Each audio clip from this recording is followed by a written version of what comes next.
Halo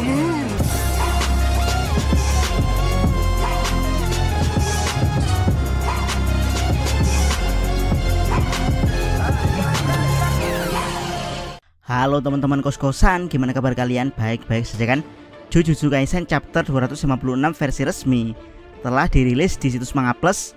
Dan ya, karena sibuk mudik, Abdikos baru bisa membahasnya sekarang. Yap, seperti yang Abdikos katakan di pembahasan spoiler, mengikuti pertarungan di Jujutsu Kaisen itu seperti mengikuti ketidakpastian. Banyak yang memprediksikan alur pertarungannya akan A, B, C, D, tapi nyatanya kadang melenceng jauh sampai Z. Banyak yang memprediksikan alurnya repetitif, padahal nyatanya semua berjalan apa adanya. Tidak semuanya mau menghadapi Sukuna, ada yang butuh syarat khusus agar mau menghadapi Sukuna, ada yang punya tujuan khusus demi menghadapi Sukuna, ada yang menghadapi Sukuna dengan semangat kepahlawanan, ada juga yang menghadapi Sukuna karena terpaksa, dan tentu saja ada yang sama sekali tidak mau menghadapi Sukuna. Bahkan mereka ini lebih memilih mundur. Jadi ya, apa masakan Gege Akutami untuk perlawanan pada Sukuna kali ini? Yuk langsung aja kita mulai pembahasan Jujutsu Kaisen chapter 256.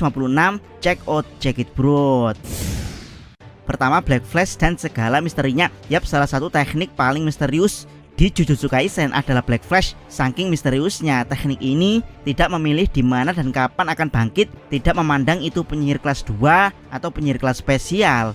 Semua punya kesempatan untuk bisa mengeluarkan Black Flash asalkan semua syarat dan momennya sudah tepat. Dan ya, kira-kira seperti apa cara paling mendekati untuk bisa mengeluarkan Black Flash? Pertama-tama, Gojo menjelaskan kalau Black Flash adalah fenomena distorsi ruang saat energi kutukan diterapkan setelah serangan fisik dalam jangka waktu 1/1 juta detik. Tapi ya, Gojo memberikan catatan kalau memang seperti ini cara melakukan Black Flash, maka dia pasti bisa dengan mudah mengeluarkan Black Flash karena dia punya Six Eyes. Jadi dia dengan mudah bisa melihat kapan harus menyalurkan energi kutukan dengan cepat agar 1/1 juta detik terpenuhi. Tapi ya, nyatanya Gojo sendiri tidak bisa mengeluarkan Black Flash dengan sengaja meski punya Six Eyes. Jadi apa yang kurang dari syarat mengeluarkan Black Flash yang tidak bisa ditutup Gojo hanya dengan Six Eyes-nya? Pertama adalah kondisi fisik penyihir dan juga energi kutukan lawan. Yap, jika perkataan Gojo ini benar, maka Sukuna termasuk masternya Black Flash karena dia tetap bisa memberikan Black Flash pada Maki yang tidak punya energi kutukan. Teori dari Abdikos, Sukuna tetap bisa melakukan Black Flash pada Maki karena Sukuna bisa mengalirkan energi kutukan 2 kali layaknya tinju Divergent Yuji. Jadi ya, saat meninju Maki, energi kutukan dilepaskan Sukuna ke lawan meski cuma sedikit, lalu dalam jangka waktu 1/1 juta detik energi kutukan dengan cepat kembali dialirkan ke lawan. Jadi meski tanpa energi kutukan, Maki bisa tetap terkena Black Flash Sukuna. Ini juga alasan kenapa Yuji bisa lebih mudah mengeluarkan Black Flash karena sejak awal dialah masternya tinju Divergent. Dan ya, kalau memang Divergent bisa menjadi jembatan Black Flash, kenapa Yuji tetap tidak bisa mengeluarkan Black Flash dengan sengaja? Jawabannya adalah syarat kedua menurut Gojo, yaitu karena Black Flash adalah fenomena distorsi ruang, maka suhu dan kelembapan udara juga berpengaruh kapan akan terjadi Black Flash. Jadi ya, jika seorang penyihir ingin benar-benar melakukan Black Flash secara sengaja, sepertinya dia harus paham ilmu geologi terlebih dahulu dengan detail agar bisa merumuskan formula yang pas di suhu berapa dan di kelembapan udara yang seperti apa agar Black Flash benar-benar bisa terjadi dengan disengaja. Kedua, Miguel dan Larue bukan bagian dari tim penyihir Jutsu. Yap, jika ada yang mengira kalau Miguel dan Larue adalah penyihir yang akan mengeroyok Sukuna sejak awal, ternyata dugaan tersebut salah karena Yuji dan Choso sama sekali tidak tahu siapa itu Miguel dan Larue. Ini sebenarnya wajar karena berdasarkan timeline, perkenalan Miguel dan Larue adalah di tahun 2017 saat Yuta masih menjadi MC. Jadi ya, Yuji belum ada saat itu alias belum diciptakan karakternya oleh Gege Akutami. Dan ya, karena bukan bagian dari tim alias cuman sekutu, Miguel langsung menyuruh mundur Larue saat momentum kebangkitan kembali kekuatan Sukuna mulai terjadi.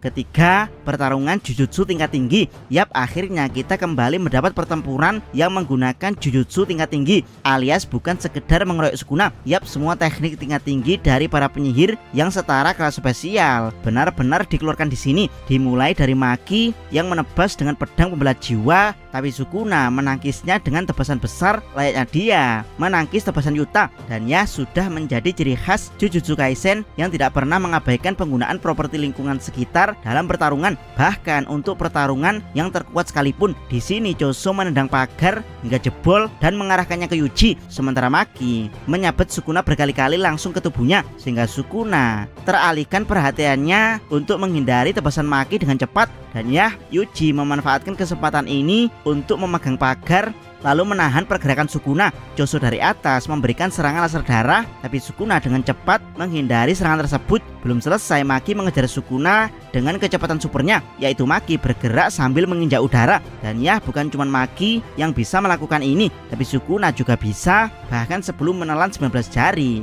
Sukuna pernah melawan gerakan cepat Maki ini. Sukuna menahan pergerakan pedang Maki dengan tangan kosong agar tidak menancap ke jantungnya. Bukan hanya itu, Sukuna memberikan tebasan beruntun yang bisa terus dihindari Maki. Sepertinya memang harus serangan jarak dekat untuk melawan Maki. Dan ya, Sukuna memberikan Black Flash ketiganya. Maki pun terpental ke belakang. Sukuna berniat menghabisinya dengan tebasan yang lebih kuat karena output tebasannya semakin menguat, tapi Choso menahan tebasan tersebut dengan Supernova. Yap, Supernova kali ini sudah bisa jadi serangan pertahanan untuk tebasan Sukuna. Tapi Sukuna kembali melancarkan tebasan untuk membuat Choso fokus ke Supernova dia. Dan ya, sebelum Choso sempat menyadari Sukuna sudah ada di belakangnya, dia bergerak lebih cepat dari tebasannya sendiri. Dia menyeret Choso lalu menghempaskannya ke tembok dan memberikan Black Flash keempat. Tapi ya, seperti yang Abdikos katakan, semua teknik tingkat tinggi digunakan di sini. Choso menggunakan Flowing Red Skill meminimalisir kerusakan dari Black Flash. Yap, apakah pertarungan tingkat tinggi selesai?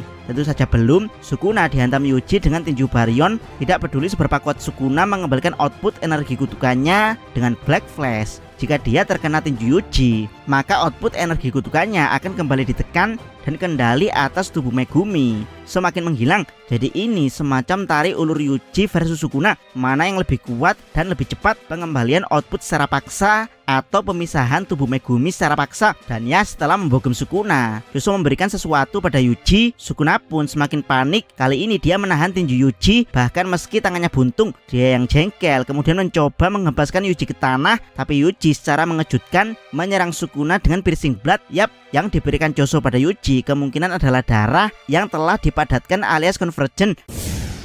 Keempat, Sukuna dihajar oleh mereka yang dia remehkan. Dan ya, semuanya diberi kesempatan di sini. Larui yang menolak diajak mundur, ingin memberikan perlawanan terakhir pada Sukuna. Buat yang lupa, teknik Larui adalah salah satu teknik yang diremehkan Sukuna selain keseluruhan dari Yuji. Dan kini kedua orang yang diremehkan tersebut memberikan perlawanan telak pada Sukuna. Dimulai dari Yuji yang berniat memberikan Black Flash, namun seperti yang kita tahu, bahkan kecepatan pedang Maki dan tebasannya sendiri tidak mampu menandingi kecepatan tubuh fisik Sukuna dalam bergerak, apalagi dia sudah mencapai 4 Black Flash. Disinilah Larui menggunakan teknik remehnya, yaitu Hard Catch, untuk menyentuh langsung hati Sukuna. Jadi ya, Sukuna terkena kutukan Okama, di mana dia tidak bisa mengalihkan perhatiannya pada Larui. Mungkin ini semacam teknik Inumaki, meski fatal jika digunakan pada sosok kuat seperti Geto dan Sukuna, tapi tetap memberikan efek meski hanya sebentar. Dan ya, saat Sukuna terpesona pada Larui, Yuji memukulnya dengan Black Flash raksasa. Mungkin inilah Black Flash yang sempat dikatakan Gojo bahwa dia lebih takut pada mereka yang ahli dalam pengendalian energi kutukan daripada mereka yang bertarung hanya mengandalkan teknik kutukan bawaan. Yap, Black Flash raksasa ini langsung membuka semua potensi Yuji, alias dia telah mencapai awakening. Jadi ya, ini beneran bukan Black Flash biasa, karena kalau Black Flash biasa sudah ditunjukkan Sukuna, dimana meski sudah 4 kali Black Flash, tapi Sukuna masih belum mengembalikan output kutukan pembaliknya secara penuh. Tapi Yuji hanya butuh 1 Black Flash untuk masuk ke mode awakening. Kalau ada waktu, Abdikos ingin bahas lebih detail seperti apa mode awakening dari Yuji ini. Jangan lupa subscribe channel Takos dan jangan lupa share video ini. Abdikos salam Mi.